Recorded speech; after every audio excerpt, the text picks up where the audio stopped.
નમસ્તે દર્શક મિત્રો, મારું ભાવેના ચેનલમાં આપનું હાર્દિક સ્વાગત છે. ભાવનગરના પંચવટી રામ દરબાર પરિવાર દ્વારા આયોજિત અને બાપા સીતારામ આશ્રમ અને અંબાધામ સનેશ ભાવનગરના સહયોગથી સેવા કેમ્પનું આયોજન કરવામાં આવ્યું છે. જેમાં ચા, ઠંડુ પાણી તેમજ નહાવા માટે ગરમ પાણીની સુવિધા તેમજ ભોજનની વ્યવસ્થા અને વિસામા સહિતની વ્યવસ્થાઓ પૂરી પાડવામાં આવે છે.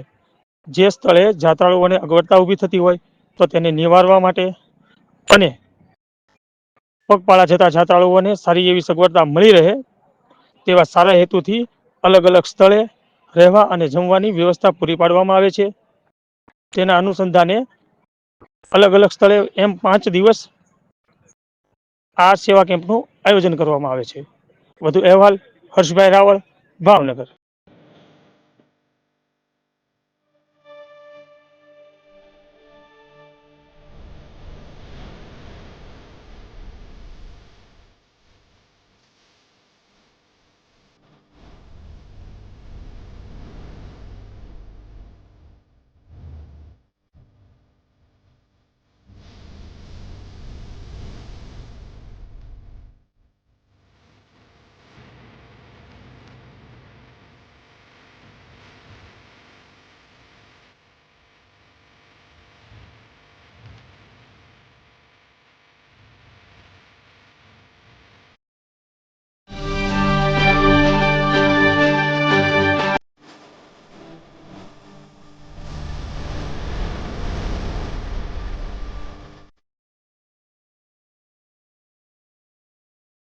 નામ મારું નામ દિલીપભાઈ પટેલ અને તમારા ગ્રુપનું નામ?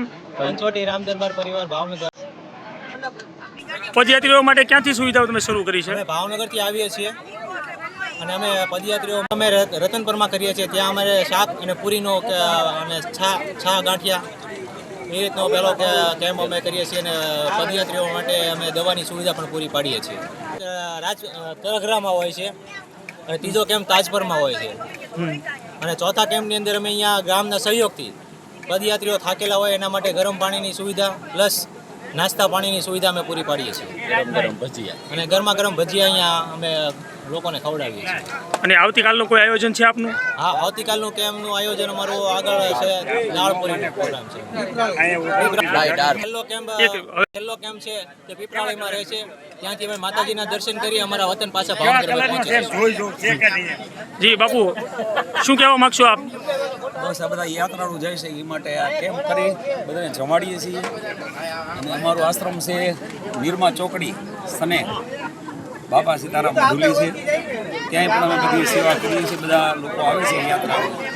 ખોડિયાર મંદિર જાય ત્યાં એમની પણ બધી સેવા અમે આપીએ છીએ અને બધી સગવડ પૂરી કરીએ છીએ.